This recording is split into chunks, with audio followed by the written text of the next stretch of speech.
Hello, this video is about the Nobel Prize in Chemistry from the year 1915, awarded to Richard Martin Willstätter for his researches on plant pigments, especially chlorophyll.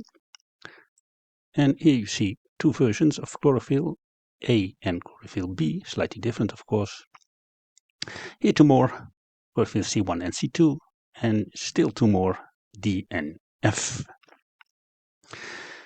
Then we go to the summary of his Nobel Prize lecture on plant pigments. The investigation of plant pigments, the main lines will be given here. The intention of the work was to establish the constitutional characteristics of most widely distributed plant pigments and to gain some criteria with regard to its chemical function. The work is linked to Berzelius, who first chemically investigated plant leaf pigments. He treated chlorophyll with acids and alkalis. One result is outstanding, that of seeing a certain relationship between the pigments of blood and leaves, more precisely the structural materials of their molecules. But unclear what distinguishes chlorophyll from hymen, and is there one chlorophyll or are there more? Gautier showed that chlorophyll is different from monocotyledons and dicotyledons, seed lobes.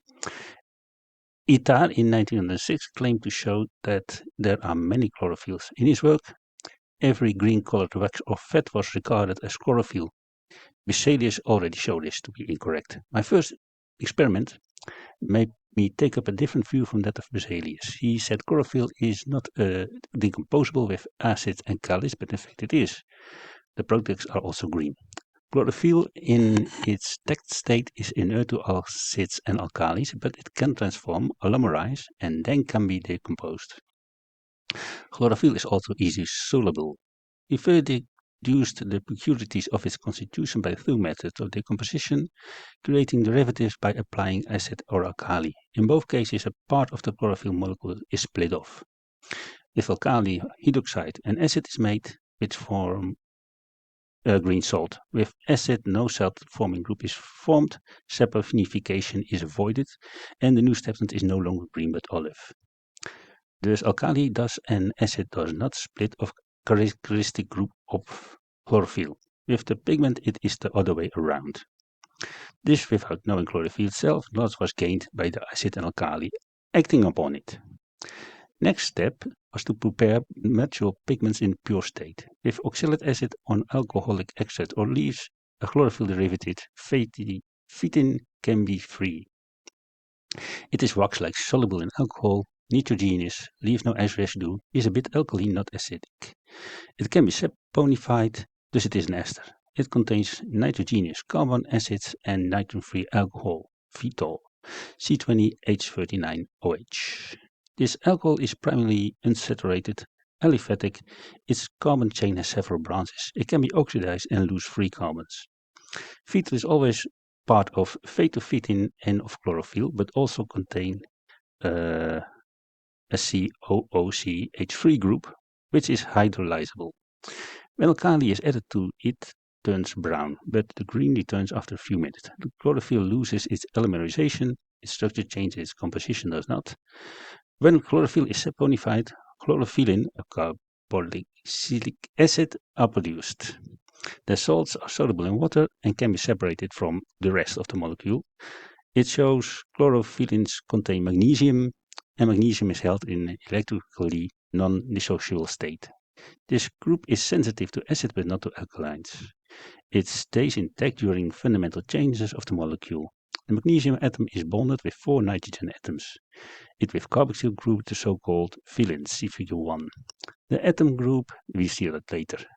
The atom group in that figure is the actual carrier group of chlorophyll. The nitrogenous carboxylic group, which appears when chlorophyll decomposes, in the phylins have also been analyzed. In the end, details of the process I've skipped here, there always appeared in the end only 2 magnesium-free carbolic acids, phytochlorine with composition C14H34O5N4 and phytorhodin with composition C14H34O7N4. The former being olive green and the latter splendid red in neutral solutions. The determining factor for the identity of the chlorophyll when comparing preparations over 200 plants was therefore the content of magnesium, phytol, and the 2 carboxylic acids. Several obstacles to do this had been overcome.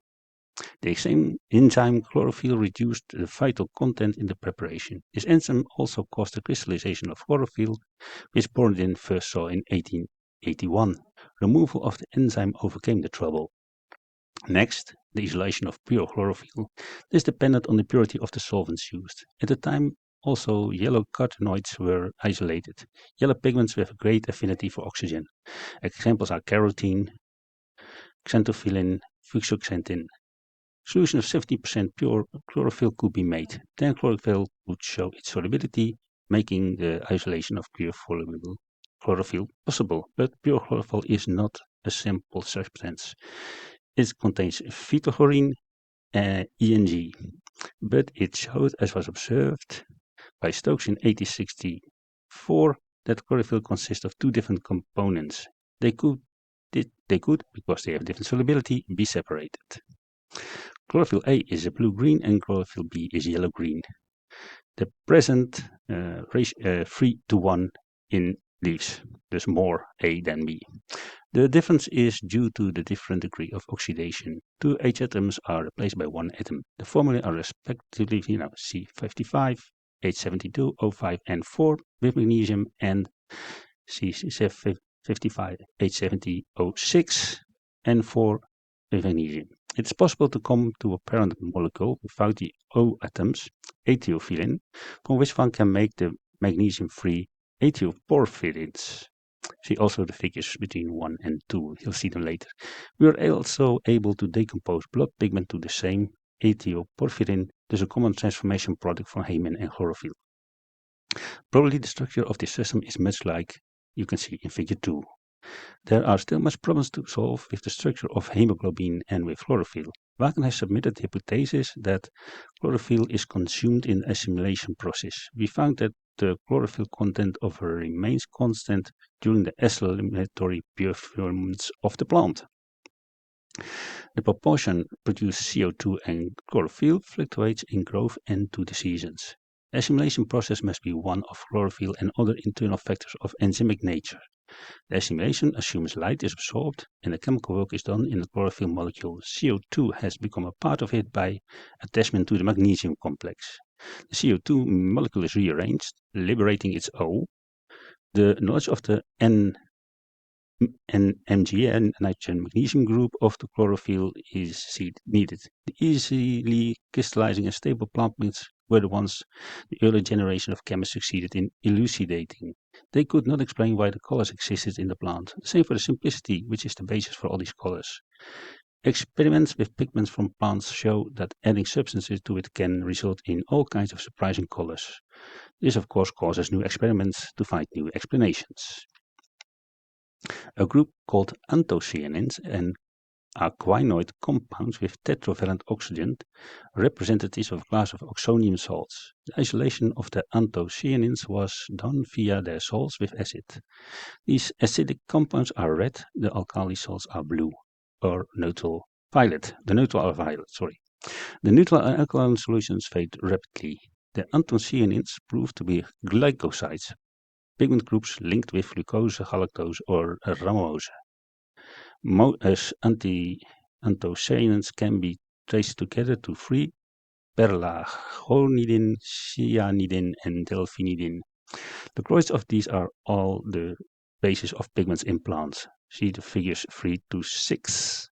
Further investigations were blocked by the outbreak of the World War, and it destroyed the leisure time in the scientific workshop. The combination of the synthetic method with analytic checks was also of decisive importance of the isolations of the anthocyanins. It was crucial at each stage to control the purity and the concentration of the compounds. I see that I forgot to put the spelling control through the text. Sorry about that. It seems to me the most important problem now in physiological chemistry is that of enzyme research. This has been pioneered in Stockholm by Van Euler. The working of these agencies of the plant and animal cells is known, but the nature is not. Well, you can read the complete lecture following this link, which will also be in the description of the video. And even more information, there's also a little text called Speed Read. Also, you can find it on the official Nobel Press site if you follow this link. And here you see hemoglobin and chlorophyll, which are, as the text says, closely related. Hemoglobin has iron in its core and chlorophyll magnesium, but you can see there are similar molecules. And here you see the figures that are mentioned in the text, about structural formula, as you can see, most of them. If you want to study them in more detail, I guess you best download the PDF with the original text and and read it, of course, and look at the figures when they are mentioned in the text. Well, thank you for watching, and see you hopefully next time, maybe for the year 1916.